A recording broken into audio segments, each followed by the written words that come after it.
महाराष्ट्रातील सगळ्या तमाम महाराष्ट्रीयन मराठी बांधवांना प्रथमतः जय शिवराय, जय महाराष्ट्र, जय लवजी. एक मुद्दा असा ना, जो भीमराज सेनेचा प्रमुख म्हणून जो स्वतःला महाराष्ट्रभर सांगत फिरतो तो राजू झाटे हा व्यक्ती गौरी साळवे, डॉक्टर अण्णाभाऊ साठे, त्यानंतर मात्र मराठा समाजच्या विरोधात बोलत आहे. माझं म्हणणं एवढंच आहे आणि महार बांधवांना विनंती आहे, जो हा राजू झाटे आहे त्याला वेळेत तुमच्याकडून जे काही समज देणं होईल ते तुम्ही द्यावी, जेणेकरून महाराष्ट्रामध्ये दंगली पेटण्याचा जो डाव रचला जातो याच्यामार्फत तो कुठेतरी थांबल. आणि जेणेकरून जर ह्याला कोणी याच्या बोलण्याला पाहून जरी इथं समाज जर खवळला तर महाराष्ट्रभर याचे पडसाद उमटून दिसतील, असं माझं मत म्हणते. ह्याला इतर समाजाने समज देण्याच्या अगोदर तुम्ही समज द्यावी आणि ह्याला पोलिसांच्या स्वाधीन करावे.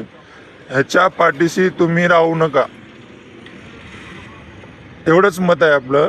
की आज महाराष्ट्रामध्ये उपवर्गीकरणाचा विषय चालू आहे, त्या संदर्भामध्ये संपूर्ण मातंग समाज आपली संविधानिक मांडणी सरकारकडे मागणी मागत आहे.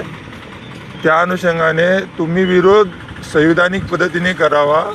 इतर समाजाला किंवा मातंग समाजाला किंवा मातंग समाजातील महापुरुषांचा अपमान किंवा हिणवण्याचा प्रयत्न करू नका, प्लीज, विनंती आहे.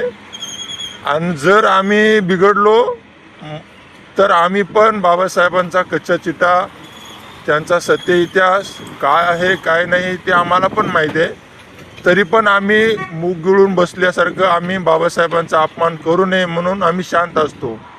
आम्ही पण काय अनपढ नाही, सुशिक्षितच आहे. आणि सगळ्यात महत्त्वाची गोष्ट म्हणजे आम्ही सगळ्या महापुरुषांचा आदर करतो. या गोष्टीमुळे आमचा समाज आज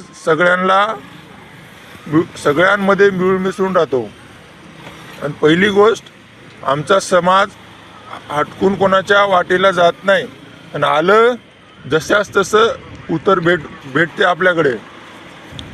जेणेकरून महाराष्ट्रामध्ये दंगली पेटू नये, या जर तुमचा हेतू असेल, जर महाराष्ट्रामध्ये दंगली पेटू नये, महाराष्ट्र शांत राहावा म्हणत असाल तर राजू झाटेला लवकरात लवकर पोलिसाच्या स्वाधीन द्यावे, ते बी तुमच्या समाजाच्या मार्फत. जर इतर समाज चिघळला तर तुम्ही जिम्मेदार असाल. जे बाबासाहेबांची बदनामी होईल यापुढे ते अखंड महाराष्ट्रातील महार समाज, बौद्ध समाज, जे नवबौद्ध आहेत हे सगळे जिम्मेदार असतील. नंतर म्हणू नका या समाजाने आमच्या बाबासाहेबांचा अपमान केला, विटंबना केली, हे याला तुम्ही जिम्मेदार असाल. थोडं समज घ्यावी जरा त्याला.